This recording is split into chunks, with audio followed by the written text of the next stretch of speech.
Hello दोस्तों, नमस्कार। स्वागत है आप सभी का हमारे यूट्यूब चैनल में। मैं हूं जयंत नेगी। दोस्तों, हमारे द्वारा उत्तराखंड एलटी गणित को लेकर एक विशेष सीरीज चलाई गई है जिसमें हम आपको टॉपिक वाइज एमसीक्यू प्रोवाइड करवाते हैं। दोस्तों, यह सीरीज हमारे primary channel crescent education classes में स्टार्ट की गई थी। उसके बाद हमने इस सीरीज को यहाँ शिफ्ट कर दिया है। अगर आप स्टार्टिंग से उस सीरीज को देखना चाहते हैं तो आप हमारे क्रीसेंट एजुकेशन क्लासेस चैनल पर जाकर उसको देख सकते हैं। उस चैनल का लिंक मैं इस वीडियो के डिस्क्रिप्शन बॉक्स में प्रोवाइड करवा दूंगा। इसके अलावा दोस्तों, अगर आप यूपी टीजीटी पीजीटी की भी तैयारी कर रहे हैं तो भी आपके लिए यह सीरीज फायदेमंद साबित होगी, क्योंकि दोनों एग्जाम का पैटर्न और सिलेबस एक जैसा है और उसी पैटर्न के अकॉर्डिंग हम लोग यह सीरीज चला रहे हैं। इसके अलावा अगर आपको इस वीडियो की पीडीएफ चाहिए तो आप हमारे टेलीग्राम चैनल को भी ज्वाइन कर सकते हैं। लिंक ऑलरेडी अबाउट सेक्शन में अवेलेबल है। उसके अलावा इस वीडियो के डिस्क्रिप्शन बॉक्स में भी लिंक मैं प्रोवाइड करवा दूंगा। दोस्तों, लास्ट टाइम हम लोगों ने स्टैटिक्स के बारे में पढ़ा था, स्थिति विज्ञान के बारे में हमने कुछ लॉस पढ़े थे, जैसे कि पैरेललोग्राम लॉ ऑफ फोर्सेस, उसके बाद लामीज थ्योरम जो कि बहुत इंपॉर्टेंट है। उसके अलावा भी हमने बलों का त्रिभुज नियम, जैसे कि हमने triangular law of force, polygon law of force, ये भी पढ़े थे और कुछ एमसीक्यू भी करे थे। तो आज दोस्तों हम कुछ और इंपॉर्टेंट एमसीक्यू लेकर आए हैं स्टैटिक्स के, जो कि बहुत इंपॉर्टेंट आपके लिए हो सकते हैं। तो इस वीडियो को पूरा देखिएगा और आप अगर हमारे चैनल पर नए हैं तो इसको जरूर सब्सक्राइब कर लीजिएगा। तो चलिए वीडियो को स्टार्ट करते हैं। तो देखिए दोस्तों, आज का पहला क्वेश्चन है 3 equal coplanar forces of weight 10 kg acting at a point if their line of action are making same angle then the resultant force is। 3 equal coplanar force हैं जिनका वेट 10 केजी का है, वो आपके एक पॉइंट पर act कर रहे हैं, उनकी लाइन ऑफ एक्शन एक एंगल बनाती है, यानी कि सेम एंगल बनाती है, तो फिर उसका रिजल्टेंट फोर्स क्या होगा। देखिए, सबसे पहले मैं आपको बताऊं रिजल्टेंट फोर्स के बारे में। मैंने आपको बताया भी था दोस्तों, जैसे कि अगर आपका F कोई फोर्स काम कर रहा है तो इसके हम दो कंपोनेंट बना सकते हैं। एक होता है एक्स डायरेक्शन में, जिसको हम F cos थीटा से दिखाते हैं। एक होता है दोस्तों वाई डायरेक्शन में, जिसको हम F sin थीटा से दिखाते हैं। इसी मेथड का दोस्तों हमने यहाँ पर प्रयोग करना है। तो आपको जैसे कि हमने बताया है कि भाई जो F होता है, F की वैल्यू क्या होती है दोस्तों, ये होती है under root of F square cos square theta plus F square sine square theta. ठीक है, या फिर अगर मैं इसको कैपिटल X मान लूँ, इसको मैं कैपिटल Y मान लूँ, तो यानी ये हो जाएगा दोस्तों F बराबर under root of X square plus Y square. ठीक है, या फिर आप दोस्तों इसको वेक्टर फॉर्म में भी लिख सकते हैं। F बराबर क्या हो जाएगा, F cos theta I plus F sine theta J। इस तरीके से भी आप इसको दिखा सकते हैं। ठीक है, इसके अलावा दोस्तों ये तो आपका एक सिंगल फोर्स है। अब हो सकता है कि भाई कई सारे फोर्स एक पॉइंट पर एक्ट कर रहे हों, जैसे कि मान लेते हैं ये P1 है, P2 है और P3। इस तरह से कई सारे फोर्स आपके काम कर सकते हैं। ठीक है, अब लेट मान लेते हैं कि इनका रिजल्टेंट हमें निकालना है। तो हम इसको कैसे निकालेंगे दोस्तों, जैसे माना इनका रिजल्टेंट ये R है, ठीक, तो हम इसको कैसे निकालेंगे। अब जैसे R के भी दो कंपोनेंट हो सकते हैं, एक होगा आपका दोस्तों X डायरेक्शन में, एक होगा Y डायरेक्शन में। तो अगर मुझे X और Y मिल जाए तो भाई मेरे लिए R मिलना मेरे लिए आसान हो जाएगा। तो मैं कैसे निकालूंगा, तो मेरे को क्या करना पड़ेगा, अब जितने भी ये फोर्सेज है ना, इनके भी दोस्तों मुझे क्या करने पड़ेंगे, कंपोनेंट निकालने पड़ेंगे। ठीक है, तो भाई जैसे P1 है तो भाई P1 का कंपोनेंट क्या होगा, आप देख सकते हैं कि भाई P1 का X डायरेक्शन में कंपोनेंट क्या होगा, वो होगा P1 cos थीटा। ठीक है, मान लेते हैं ये थीटा 1 एंगल बनाता है। ठीक है, इस तरह से P2 वाला है वो थीटा 2 एंगल बनाता होगा, तो इसका क्या हो जाएगा भाई P2 cos थीटा 2। ठीक, इन सब का आप सम कर देंगे तो आपको क्या मिल जाएगा भाई, R cos थीटा मिल जाएगा, है ना, यानी कि X कंपोनेंट मिल जाएगा। इसी तरह से आप Y कंपोनेंट के लिए आप क्या करेंगे, Y कंपोनेंट के लिए आप क्या निकालेंगे दोस्तों, R साइन थीटा निकालेंगे। तो वो क्या हो जाएगा P1 cos theta sine theta 1, फिर ये हो जाएगा P2 साइन थीटा 1। तो कहने का मतलब ये है कि अगर कई सारे मल्टीपल फोर्स एक साथ काम कर रहे हैं और अगर आपको उनका रिजल्टेंट निकालना है तो आप उनके X कंपोनेंट और Y कंपोनेंट निकालिए, उनका सम करिए और फिर उसके बाद आप जो मेथड अपनाते हैं रिजल्टेंट निकालने की, क्या होती है रिजल्टेंट निकालने की भाई, under root of X square plus Y square, यानी कि आप x के जितने भी कंपोनेंट है उनके सम का स्क्वायर कर देंगे, प्लस y डायरेक्शन के जितने भी कंपोनेंट है उनके सम का स्क्वायर करके उनका स्क्वायर रूट निकाल देंगे। बस आप आसानी से रिजल्टेंट निकाल सकते हैं। तो इसी मेथड का दोस्तों हम यहाँ पर प्रयोग करने वाले हैं। तो देखिए दोस्तों हम इसको किस तरीके से करेंगे, आपसे कह रहा है भाई 3 इक्वल कोप्लेनर फोर्सेस है, नहीं फोर्स तो सेम है। अब ये क्या कर रहे हैं, एक पॉइंट पर एक्ट कर रहे हैं, मान लेते हैं इस तरह से बना देते हैं, ये देखिए ये आपके 3 फोर्सेस हैं, ठीक है। ये आपके एक पॉइंट पर एक्ट कर रहे हैं, पॉइंट ए मान लेते हैं, ओ मान लो, कुछ भी मान लो इससे, ठीक है। सबकी वैल्यू है आपकी 10 10 10, ठीक है, ये आपको दिया हुआ है, ओके। और साथ में ये भी आपको दे रखा है कि भाई इनका जो एंगल है वो सेम है, कहने का मतलब है line of action are making same angle. तो आपका टोटल एंगल होता है 360, आप उसको 3 पार्ट्स में डिवाइड कर दीजिए, 120 120 और 120 हो जाएगा, ठीक है। ठीक इस तरीके से आप इसको करेंगे, है ना। अब आपसे ये क्या कह रहा है कि भाई आप इसका रिजल्टेंट, अब देखिए सोच लेते हैं, मान लेते हैं चलो इनका रिजल्टेंट कहीं इस डायरेक्शन पे काम कर रहा है, मान लेते हैं यहाँ कहीं पर इनका रिजल्टेंट काम कर रहा है, ठीक है, इसको आर मान लेता हूँ। तो अब आपको क्या करना पड़ेगा दोस्तों, आपको क्या निकालना पड़ेगा, एक तो इसका एक्स कंपोनेंट, ठीक है, और एक इसका क्या निकालना पड़ेगा, वाई कंपोनेंट निकालना पड़ेगा। तो आप इसके लिए क्या करेंगे, जितने भी फोर्सेस हैं इनके भी आप क्या करेंगे दोस्तों, एक्स कंपोनेंट और वाई कंपोनेंट निकालेंगे, ठीक है।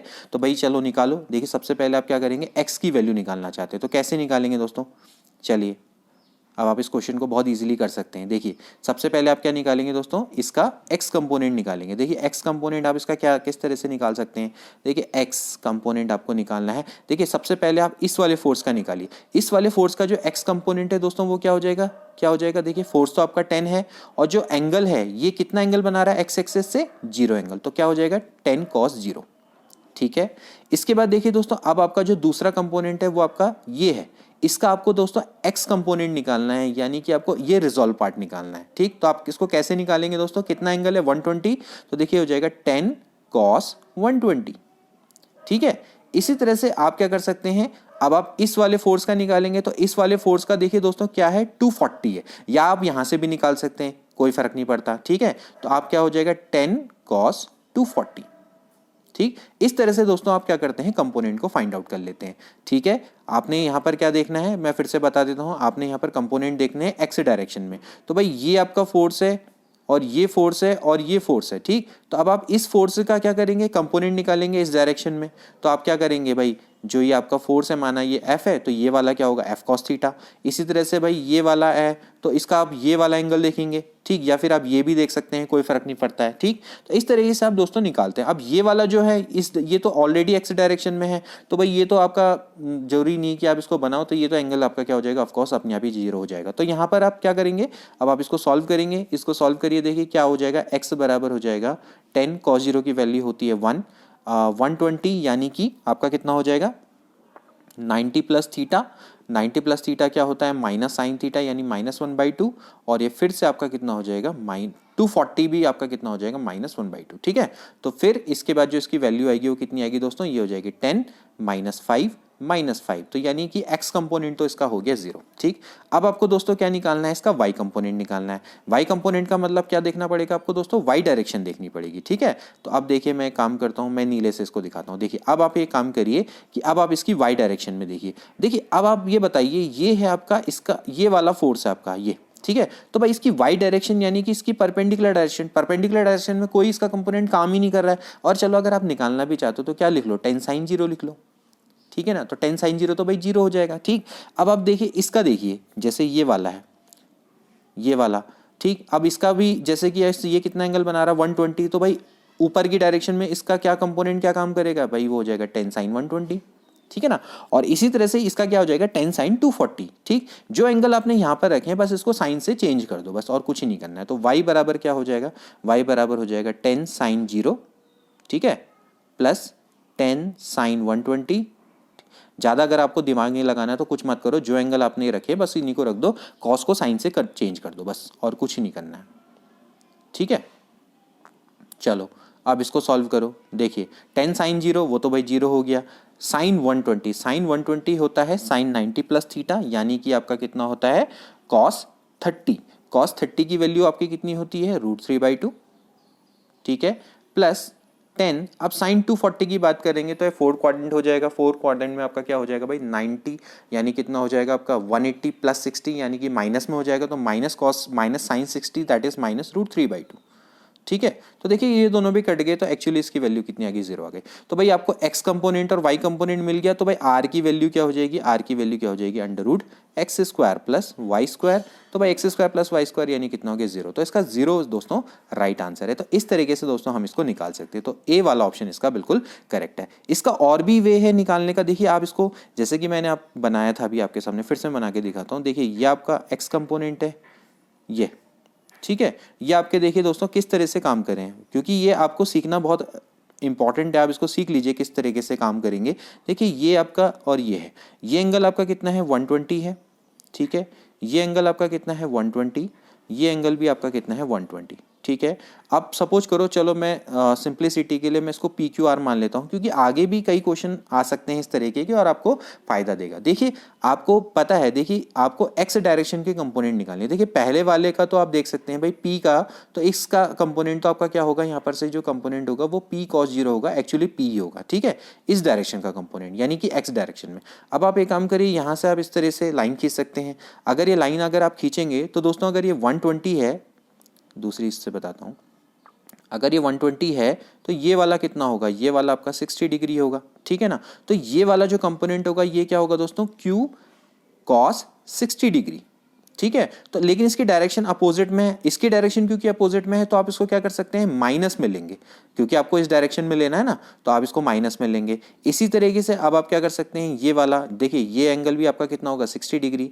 तो आर का भी जो कंपोनेंट है वो कहाँ की ओर को काम करेगा, यहाँ की ओर को, तो ये भी क्या हो जाएगा, r cos 60, ठीक। तो देखिए अगर आप इसको निकालें तो क्या होगा, देखिए अगर आप x कंपोनेंट की बात करें तो x कंपोनेंट की अगर हम बात करेंगे तो पहला वाला क्या आएगा, p cos 60, p cos 60, तो p cos 0 मतलब ये आपका p हो गया, ठीक है। और जो दूसरे वाले कंपोनेंट है वो क्या क्या आएंगे, देखिए दूसरे वाले कंपोनेंट एक तो आएगा आपका माइनस, क्योंकि दोनों की डायरेक्शन आपकी इधर की ओर को है, ठीक है, दोनों की डायरेक्शन आपकी इधर की ओर को है। तो क्या हो जाएगा, r cos 60 और माइनस q cos 60, ठीक है भाई। तो r cos 60 q cos 60 क्या हो जाएगा, ये हो जाएगा p cos 60 की वैल्यू आपकी कितनी होती है दोस्तों, ये होती है आपकी 1/2, तो ये हो जाएगा r/2 माइनस q/2, ठीक है। और PQR की वैल्यू आपकी 10-10 है, ठीक है, ये सबकी वैल्यू 10-10 है, तो यानी कितना हो जाएगा, फिर से देखिए दोस्तों वही आंसर आ जाएगा, 10 माइनस 10/2 यानी कितना हो गया, -10, यानी कि फिर से 0 आ गया, ठीक। और आप देखिए अगर आप इसमें बात करते हैं परपेंडिकुलर वाले कंपोनेंट की, परपेंडिकुलर वाला कंपोनेंट जैसे अगर हम निकालेंगे तो यहाँ पर हम कैसे निकालेंगे परपेंडिकुलर वाला कंपोनेंट, देखिए आप यहाँ पर देख सकते हैं कि भाई इसका तो कोई परपेंडिकुलर कंपोनेंट होगा नहीं, इसी का होगा जो भी होगा, ठीक है। एक तो आपका Q वाले का होगा, Q का ये वाला हो गया भाई, Q का ये वाले का अगर ये 60 है तो ये वाला क्या होगा दोस्तों, ये हो जाएगा आपका Q sin 60, ये ऊपर की ओर को काम करेगा, ठीक है। और आप देख सकते हैं कि ये वाले का कंपोनेंट, ये वाले का जो कंपोनेंट है ये आपका cos इधर को है तो साइन नीचे की ओर होगा, तो ये क्या होगा दोस्तों, r sin 60 डिग्री, ठीक है ना। अब आप देख सकते हैं ये दोनों बिल्कुल एक दूसरे के अपोजिट हैं, Q sin 60 और R sin 60, तो दोनों का डिफरेंस निकलेगा। भाई जब दोनों का डिफरेंस निकलेगा तो भाई यहाँ पर Q और R तो सेम है, तो भाई 10 sin 60 माइनस 10 sin 60 दोनों का डिफरेंस कर देंगे तो फिर से 0 आ जाएगा। तो इस तरीके से भी दोस्तों आप निकाल सकते हैं। कंपोनेंट वाली जो मेथड है आपको आनी चाहिए और ये क्वेश्चंस आपको करने अच्छे से आने चाहिए। चलो अब अगले क्वेश्चन की ओर बढ़ते हैं। इसके बाद अगला प्रश्न, two forces P and Q are acting at a particle. The angle between the forces is theta and the resultant of the forces R. If the resolved part of R in the direction of P is 2P, then देखिए मैंने आपको last time parallelogram law of forces बताया था और उसको proof भी किया था। अगर आपने वो अच्छे से जो हमने प्रूफ उसका जो आपको बताया था वो अगर आपने अच्छे से देखा ना तो दोस्तों आप इस तरह के क्वेश्चन बहुत इजीली आप कर सकते हैं। देखिए इसको हम कैसे करेंगे, सबसे पहले आपको क्या दे रखा है कि दो फोर्स हैं, ठीक है, एक पॉइंट पर काम कर रहे हैं, ये देखिए, ठीक है। और ये मैंने आपको क्या बताया था कि एक आपका P में काम कर रहा है, एक आपका Q काम कर रहा है, O पॉइंट पर ये काम करे, मान लेते हैं, चलो A मान लेते हैं। तो हम क्या मानते हैं, इसको पैरेललोग्राम को पूरा कर लेते हैं, ठीक है। ये आपको पिछली वीडियो में मैंने बताया था, ठीक है। आप इस तरीके से पैरेललोग्राम को पूरा कर लेंगे, ठीक। तो पैरेललोग्राम को जब आप पूरा कर लेंगे तो दोस्तों जो इसका आपका डायगोनल होता है यही इन दोनों के रिजल्टेंट को शो करता है, यानी कि ये R से रिप्रेजेंट होता है, ठीक है। अब आपको यहाँ पर क्या दे रखा है, अब आपको यहाँ पर दे रखा है दोस्तों कि ये एंगल आपका थीटा है, ठीक है, ये आपका एंगल थीटा दे रखा है, यानी पी और क्यू के बीच का एंगल आपको थीटा दे रखा है। तो अब आप क्या करते हैं, मैंने आपको बताया था कि आप यहाँ पर क्या कर सकते हैं, कंस्ट्रक्शन करते हैं। कंस्ट्रक्शन में आप क्या करते हैं दोस्तों कि इसको मैं थोड़ा सा आगे बढ़ा दूंगा, इस लाइन को मैं आगे बढ़ा दूंगा, इस लाइन को मैं थोड़ा आगे बढ़ा दूंगा, और यहां से मैं क्या कर दूंगा, ये परपेंडिकुलर ड्रॉ कर दूंगा।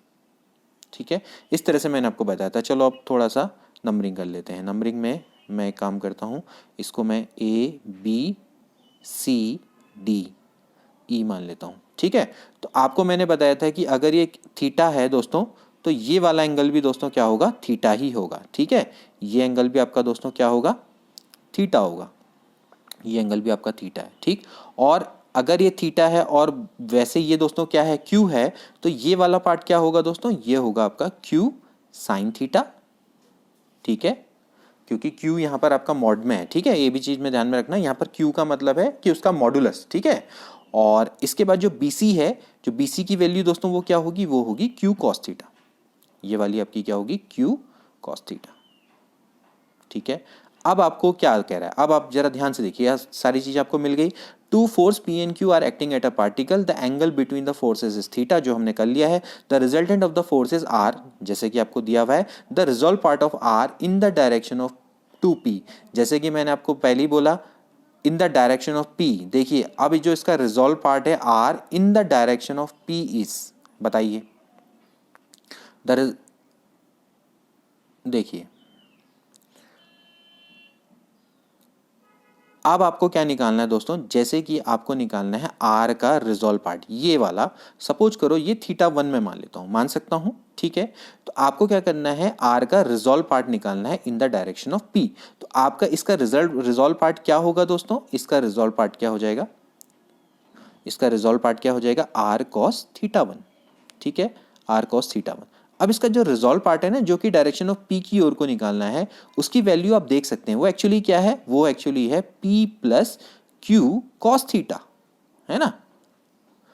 ये आपका पी है और ये आपका क्यू कॉस थीटा है, तो एक्चुअली उसकी वैल्यू कितनी है, P plus Q cos theta है, और यही दोस्तों इसका क्या है, रिजॉल्व पार्ट है। ठीक है, ये आप देख सकते हैं, ये आपका आर है। ठीक है, और ये एंगल कितना बना रहा है, थीटा 1 बना रहा है, तो ये इसका एक्स कंपोनेंट है। तो एक्स कंपोनेंट एक्चुअली कितना है, आर कॉस थीटा 1 है। ठीक है, और उसकी वैल्यू आपकी कितनी है, P plus Q cos theta, अभी हमने इससे निकाली। और ये आपको दे रखा है साथ में कि it is equal to 2p। ठीक है, if the resolve part of R in the direction of P is 2p, ये आपको 2p दे रखा है, तो आप इसकी वैल्यू यहाँ पर रख दो, बराबर कितना हो जाएगा, 2p। तो यहाँ से p से एक p कैंसिल आउट हो जाएगा, तो भाई q cos थीटा बराबर p आ जाएगा। तो देखिए कितना सिंपल है, आपको बस समझाने में समय लग रहा है, अदरवाइज ये क्वेश्चन मतलब आदमी देख के कर ले, अगर आपको ये पैरेललोग्राम लॉ अच्छे से आता है तो यहाँ से p बराबर कितना आ जाएगा, q cos थीटा। तो भाई p बराबर q cos थीटा है, बिल्कुल है, यानी डी ऑप्शन बिल्कुल करेक्ट है। इसके बाद नेक्स्ट क्वेश्चन देखिए, the resultant of two force P and Q is R, if Q is doubled R is also doubled, and if the direction of Q is reverse R is again doubled.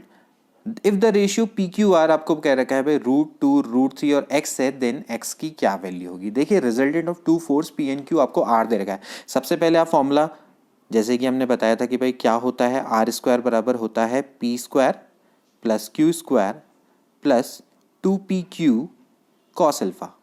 ठीक है, ये parallelogram law से मैंने आपको बताया था कि भाई आर की जो वैल्यू होती है वो P square plus Q square plus 2PQ cos alpha के स्क्वायर रूट के बराबर होती है, तो आर स्क्वायर बराबर इतना आ जाएगा। ठीक है, अब आपसे क्या कह रहा है कि अगर क्यू को डबल कर दें, यानी क्यू की जगह पे अगर हम 2Q कर दें, तो भाई आर भी क्या हो जाएगा, डबल हो जाएगा। तो चलो करते हैं, अगर हम यहाँ पर आर को हम 2R से रिप्लेस कर देंगे, तो ये क्या हो जाएगा, 4R square P square plus, देखिए क्यू की जो वैल्यू है वो भी आपने डबल कर देनी है, तो क्या हो जाएगा 4Q स्क्वायर प्लस यहाँ पर क्यू की जगह पे 2Q कर देंगे, तो कितना हो जाएगा 4PQ कॉस अल्फा। ठीक है, इसको मान लो इक्वेशन नंबर 2। ठीक है, ये थोड़ा ध्यान में रखिएगा। ठीक, इसके बाद ये दूसरा पॉइंट क्या कह रहा है कि Q is double, R is also double, and if the direction of Q is reverse, यानी कि Q की अगर हम डायरेक्शन को रिवर्स कर दें, यानी Q की जगह पे -Q कर दें, तो R फिर से डबल हो जाएगा। तो चलिए ठीक है, यहां पर आपने क्या करना है, Q की जगह पे -Q करना है। चलो मैं इसको दूसरी पेन से दिखाता हूं। ठीक, तो यहां पर हो जाएगा 4 आर स्क्वायर, क्योंकि आपसे कह रहा है कि अगर क्यू को, अगर हम उसकी क्यू की जगह पे माइनस क्यू कर दें तो फिर से आर डबल हो जाता है। तो ये हो जाएगा पी स्क्वायर प्लस क्यू की जगह पे आपने क्या रखना है, माइनस क्यू रखना है, तो कोई फर्क नहीं पड़ता, क्यू स्क्वायर तो वही रहेगा, लेकिन यहाँ पर माइनस 2pq आ जाएगा। ठीक है, कॉस अल्फा, क्वेश्चन नंबर 3। ठीक, अब आपको क्या करना है, पी क्यू आर की वैल्यू निकालनी है। इसके लिए आप तो कुछ नहीं करना पड़ेगा, पहले आप इक्वेशन नंबर 1 एंड 2 को सॉल्व करिए और फिर उसके बाद 1 एंड 3 को सॉल्व कर लिए। हमें क्या करना है, कॉस अल्फा को किसी भी तरीके से एलिमिनेट करना है। तो कैसे एलिमिनेट करेंगे, सबसे पहले आप क्या करेंगे दोस्तों, आप क्वेश्चन जो आपकी सेकंड वाली, जो आपके पास सेकंड वाली इक्वेशन है, इसमें से आप क्या करेंगे, माइनस ट्वाइस ऑफ 1 कर देंगे। ठीक है ना, आपने क्या करना है, इसको 2 से गुणा करना है और सेकंड वाली से माइनस कर देना। तो चलिए मैं डायरेक्ट करके आपको दिखाता हूँ क्या हो जाएगा, बताइए। ये हो जाएगा 4r square minus 2r square, ये हो जाएगा 2r स्क्वायर बराबर, फिर इसके बाद इसमें p स्क्वायर में से अगर आप माइनस करेंगे 2p स्क्वायर को तो ये हो जाएगा माइनस p स्क्वायर, और फिर इसके बाद 4q स्क्वायर में से 2q स्क्वायर, यानी फिर से आपका कितना हो जाएगा दोस्तों, ये हो जाएगा आपका 2q स्क्वायर। ओके, तो देखा जाए तो यहाँ पर से ये हो जाएगा p square minus 2q square plus 2r square बराबर 0। तो एक तो आपकी a ये बन गई। ठीक है, अब दूसरी वाली भी निकाल लेते हैं। एक काम करते हैं, इसमें फिर से मुझे इसको और इसको हटाना है। देखिए, इस वाली को और इस वाली को मुझे हटाना है, तो क्या करेंगे भाई, फर्स्ट और 3 को ऐड कर देंगे। तो भाई एक काम करो, फर्स्ट और 3 को ऐड कर देते हैं। ठीक है, तो मैं इसको दूसरी से कर लेता हूँ, फर्स्ट एंड 3 को मैं ऐड कर रहा हूँ। ठीक है, मैं थोड़ा छोटा कर देता हूँ। क्या करना है, फर्स्ट एंड 3 को ऐड करना है, तो चलो करो फर्स्ट एंड 3 को ऐड। तो यहाँ पर से हो जाएगा दोस्तों 4r और ये हो जाएगा 5r स्क्वायर। ठीक है, आप इसको और इसको ऐड करें, ध्यान में रखना, 4 + 1 कितना हो गया, 5r स्क्वायर, और फिर p square plus p square कितना हो जाएगा, 2p स्क्वायर। ठीक है, और यहाँ पर q square plus q square is again 2q square. ठीक है, ये बराबर आप 0 मान लो, तो इक्वेशन नंबर हो गई बी। ठीक, थोड़ा सा मैं इसको सही कर लेता हूँ। तो देखिए यहाँ पर से हो जाएगा 2p square plus 2q square plus 5r square बराबर हो गया 0। ठीक है, तो ये तो आपकी इक्वेशन नंबर बी है। इक्वेशन नंबर ए को जस्ट इसके नीचे लिख लेता हूँ, p square minus 2q square plus 2r square बराबर 0। इसको मैं ए लिखा हुआ है। ठीक है, अब मैं क्या करूँगा, यहाँ से पी क्यू आर की वैल्यू निकालूंगा। कैसे निकालते हैं, आपको आता है। ठीक है, हम क्या करेंगे, ठीक, यहाँ पर हम मैट्रिक्स लॉ लगाएंगे, पी स्क्वायर हो जाएगा अपॉन में, देखिए ये पार्ट कैंसिल हो जाएगा। अब आप क्या करेंगे, 2 2 जा हो गया 4 माइनस 5 2 जा होता है 10, यानी प्लस में आ जाएगा। ठीक है, बराबर, फिर यहाँ पर आ जाता है माइनस क्यू स्क्वायर, और फिर 2 2 जा होता है 4 माइनस ये हो जाएगा आपका 5। ठीक है, 4 माइनस 5 इक्वल्स टू हो जाएगा आर स्क्वायर, और फिर यहाँ से इसको सॉल्व करिए तो हो जाएगा 2 2 जा 4 माइनस 4, और ये हो जाएगा आपका माइनस 2। ठीक है, यहाँ तक तो देख लेते हैं, अभी कोई गड़बड़ तो नहीं हुई है दोस्तों। हमारे द्वारा यहाँ पर थोड़ा गलती हो गई, जिसको मैंने पकड़ लिया है। यहाँ पर देखिए, यहाँ पर जो ये वाला पार्ट है ना, ये वाला इधर जाके माइनस हो जाता है। ठीक है, तो यहाँ पर आएगा माइनस, थोड़ा सा गड़बड़ हो गई। तो देखिए एक गलती से कितना बवाल हो जाता है। तो यहाँ पर देखिए पी स्क्वायर अपॉन जो भी हम करेंगे, यहाँ पर आपका 4, और इसको थोड़ा सा ध्यान से देखिए, यहाँ पर हो जाएगा 4, 2 जो होता है 4 माइनस, ये आपका -10 हो जाएगा। ठीक है, ये माइनस में हो जाएगा, माइनस क्यू स्क्वायर बिल्कुल सही है, 2 2 हो गया 4, और फिर ये आपका क्या हो जाएगा, +5 हो जाएगा। ठीक है, इसको आप ध्यान में रखेंगे, और फिर इसके बाद आर स्क्वायर में तो कोई दिक्कत नहीं है। तो बस अब यहाँ पर तक सही है ना। तो अब यहाँ से हो जाएगा भाई पी स्क्वायर अपॉन, ये हो जाएगा 4 में से 10 गया, एक्चुअली होता है -6, बराबर हो जाएगा क्यू स्क्वायर डिवाइडेड बाय, यहाँ पर आपका कितना आ जाएगा -9 equals to R square divided by हो जाएगा -6। ठीक है, यहाँ पर तक कोई भी दिक्कत नहीं है। अब इसके बाद इसको आगे सॉल्व करिए, देखिए minus minus minus cancel out हो जाएंगे। तो यहाँ से आप देख सकते हैं कि भाई p, अगर आप इनका स्क्वायर रूट ले लें तो q upon √9 equals to R upon root 6। ठीक है, तो अगर आप पी क्यू आर की वैल्यू निकालेंगे रेशियो में तो क्या हो जाएगी दोस्तों, ये हो जाएगी root 6 ratio root 9 ratio root 6। ठीक है, अब आप इसको फर्दर थोड़ा सॉल्व कर सकते हैं। भाई रूट 6 की जो वैल्यू है वो क्या होती है, रूट 2 इंटू रूट 3। ठीक है, और रूट 9 एक्चुअली क्या है दोस्तों, 3, और इसकी वैल्यू कितनी होती है, रूट 2 इंटू रूट 3। अभी फिर से इसमें रूट 3 कैंसिल आउट हो जाएगा, तो दोस्तों क्या बच जाएगा, रूट 2 रूट 3 और आपका कितना हो जाएगा, ये रूट 2।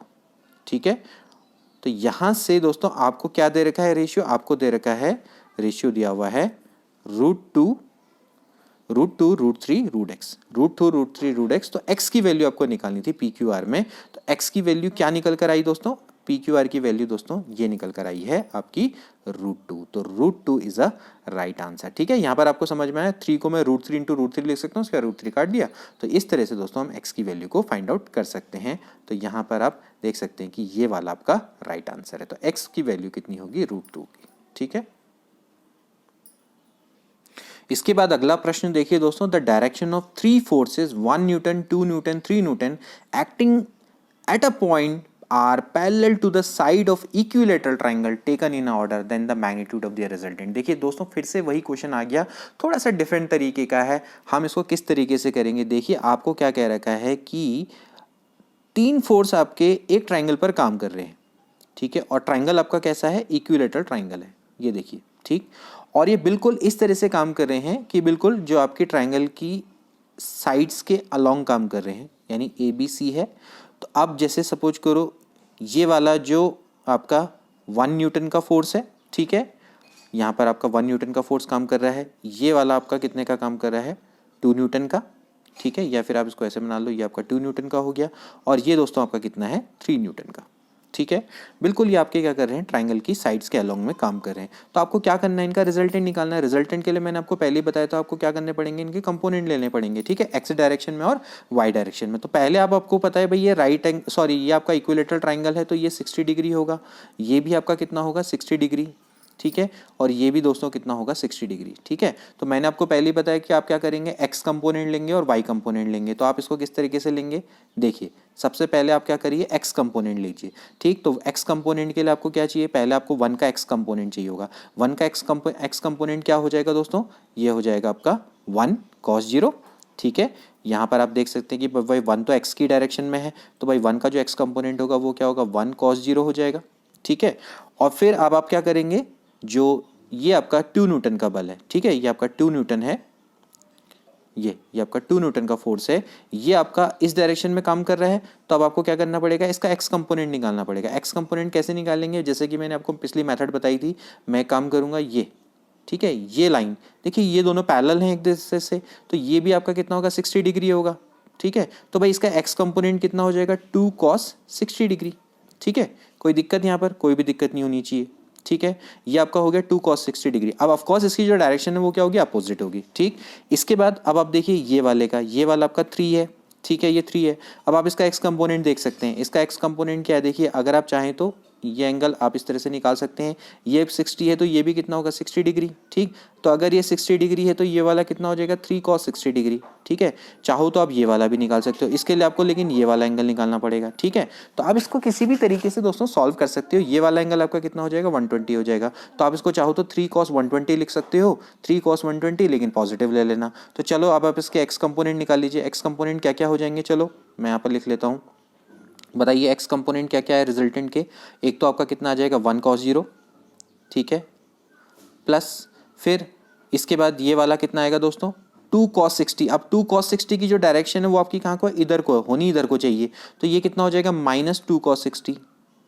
ठीक है, इसके बाद फिर से प्लस, अब ये वाला भी दोस्तों इस डायरेक्शन में हमने ले रखा, या तो आप 3 cos 60 ले लो, या फिर आप 3 cos 60 माइनस में ले लो, या फिर आप प्लस 3 cos 120 ले लो, चॉइस आपकी है।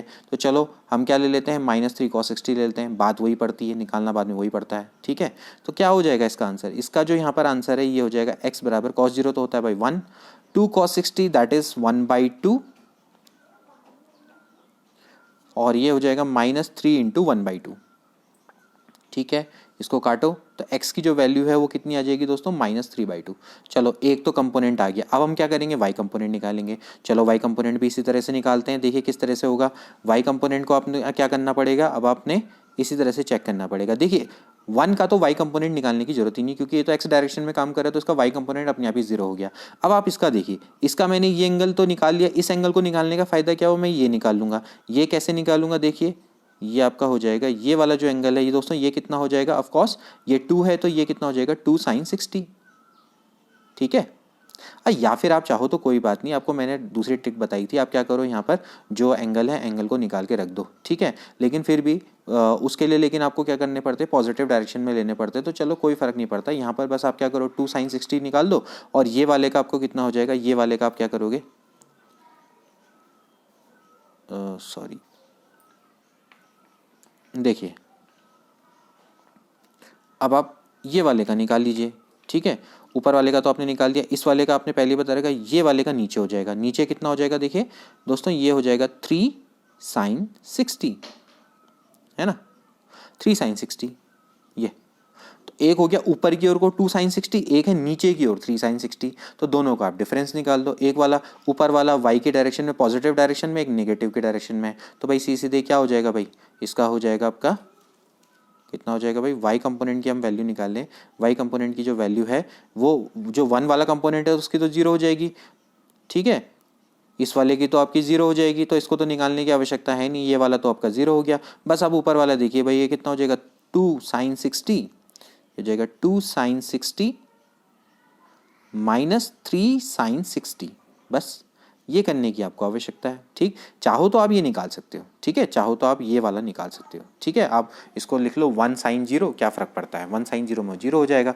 और इसको भी मैंने आपको पहले बताया था कि आप यहाँ पर क्या करिए, एक एंगल निकाल लो भाई, 2 को आप इस डायरेक्शन में ले लेते, ठीक, तो आप उसको ले सकते थे, चाहे तो अगर आप इस डायरेक्शन में भी ले सकते थे। ठीक है, इसके लिए आपको क्या करना पड़ता, 2 क्या करना पड़ता, कॉस 120 करना पड़ता और इसको प्लस करना पड़ता। ऐसे ही यहाँ पर भी 120 करना पड़ता, प्लस करना पड़ता, और नीचे साइन वाले आप क्या कर देते 120 रख देते, तो भी आपका आंसर आ जाता, कोई फर्क पड़ता नहीं। ठीक, मतलब यह है कि कंपोनेंट को आपको निकालना आना चाहिए किसी भी तरीके से। ठीक, आपके लिए फायदेमंद है। इसके बाद हो जाएगा 2 इंटू ये हो जाएगा √3/2।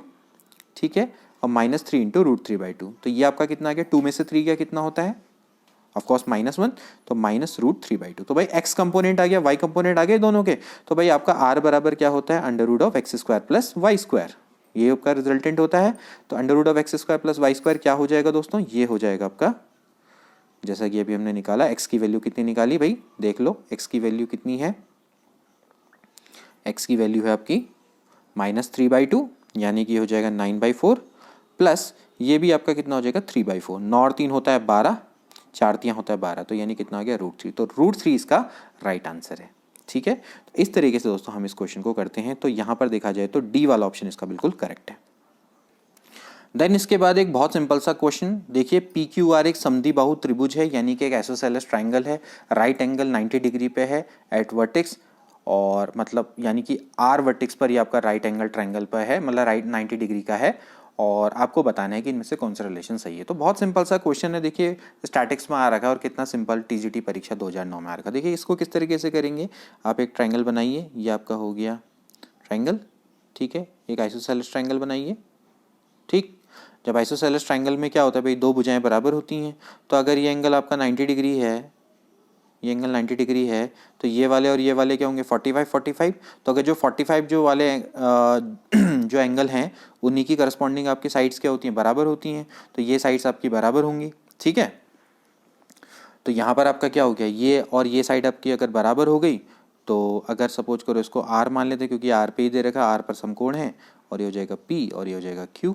ठीक है, तो बस अब आप इसमें फॉर्मूला लगाइए। फॉर्मूला कौन सा लगेगा आपका, पाइथागोरस थ्योरम का। तो पाइथागोरस थ्योरम का फॉर्मूला क्या होता है बताओ, ये होता है PQ का स्क्वायर बराबर हो जाता है PR का स्क्वायर प्लस RQ का स्क्वायर। ठीक है, अब जैसा कि मैंने आपको बोला कि जो PR और RQ हैं दोनों के दोनों बराबर होंगे, तो आप क्या कर सकते हैं, RQ की जगह पे PR रख सकते हैं, तो ये कितना हो जाएगा ट्वाइस ऑफ PR²।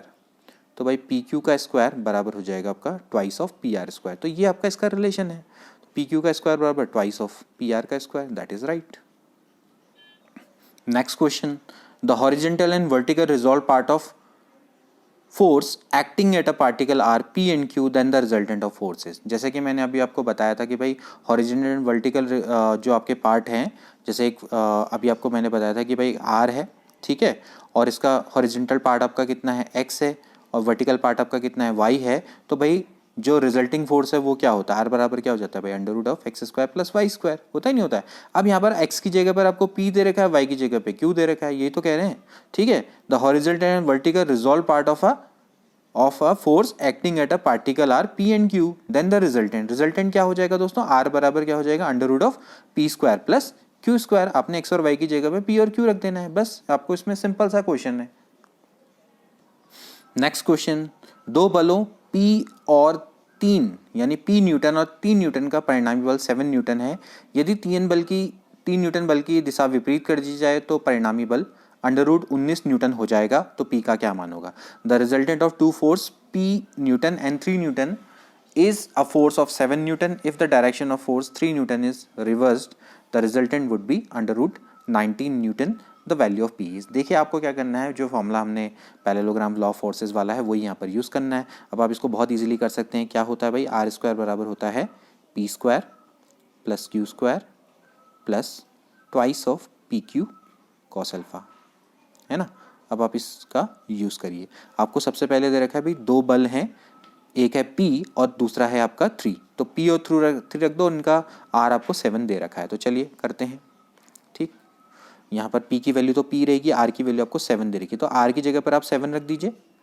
R की जगह पे दोस्तों क्या रखना है, 7। तो ये हो जाएगा 49 plus P square plus Q की वैल्यू आपको दे रखी है दोस्तों, यहाँ पर आपको 3 न्यूटन, ठीक है। यहाँ पर इसकी वैल्यू 3 न्यूटन हो जाएगी। तो ये हो जाएगा 9 प्लस 2 3 जो होता है 6, ओके, P cos अल्फा, ठीक। इसको मान लो इक्वेशन नंबर 2, ठीक। अब दूसरी वाली निकालते हैं। दूसरी वाले में क्या कह रहा है कि यदि 3 न्यूटन बल की दिशा विपरीत कर दी जाए तो परिणामी रूट 19 हो जाता है। चलिए, अगर आप Q की डायरेक्शन को नेगेटिव कर दीजिए, ठीक है, यानी Q की जगह पे माइनस Q कर दो, तो क्या हो जाएगा, R बराबर रूट 19 हो जाएगा। तो R का स्क्वायर क्या हो जाएगा भाई, 19, है ना। तो ये हो जाएगा भाई P स्क्वायर। अब Q का स्क्वायर करो वो फिर से 9 ही आने वाला है, और ये माइनस में हो जाएगा, -6P कॉस अल्फा, ठीक है। आपको क्या निकालना है, चेक कर लो। आपको निकालना है P की वैल्यू को फाइंड आउट करना है। तो भाई P की वैल्यू को कैसे फाइंड आउट करेंगे, यहाँ पर से आप इन दोनों इक्वेशन को सॉल्व कर दीजिए। अब इन दोनों इक्वेशन में आपको क्या चाहिए, अब आपको यहाँ पर इन दोनों को क्या करना पड़ेगा, ऐड करना पड़ेगा। आप दोनों को ऐड करिए, ये दोनों कैंसिल आउट हो जाएंगे। तो भाई यहाँ से ये हो जाएगा भाई 9 9 18 4 1 5 1 6 equals to 2P square plus 18, ठीक। तो यहाँ से 2P स्क्वायर बराबर हो जाएगा 50। तो भाई P स्क्वायर बराबर आ गया 25 एंड देन P बराबर 5। तो भाई P की जो वैल्यू है वो कितनी होगी दोस्तों, 5 न्यूटन होगी। तो this is the right answer. तो इस तरीके से दोस्तों आप इस क्वेश्चन को कर सकते हैं। तो दोस्तों ये थे कुछ इंपॉर्टेंट क्वेश्चन स्टैटिस्टिक्स के, और आई होप कि आपको अच्छे से समझ में आए होंगे। स्थिति विज्ञान के कुछ बहुत इंपॉर्टेंट प्रश्न हमने सॉल्व किए, और ये क्वेश्चन दोस्तों अभी हमारे 3 बलों के संतुलन पर थे। इस पर कुछ और भी हम एमसीक्यू को डिस्कस करेंगे। तो अपनी अगली वीडियो का इंतजार करिएगा और इसको ज़्यादा से ज़्यादा शेयर करिएगा। तो चलिए मिलते हैं अगली वीडियो में। Till then take care and good bye.